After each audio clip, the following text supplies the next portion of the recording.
I'm Errol Huffman, Director of Dining Services, and welcome back to the dining hall as we go over our cleaning and sanitizing protocols ever so briefly to explain to you what we do to ensure your safety.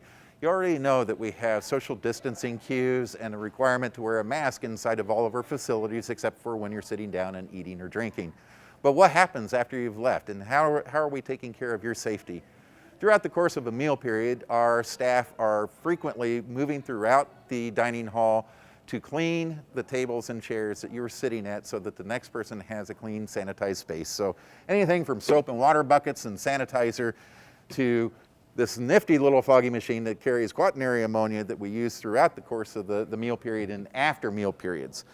Once a week, we also make use of something called a Clorox 360 electrostatic sprayer. It contacts every surface within all of our facilities, from the dining areas, service areas, and kitchen.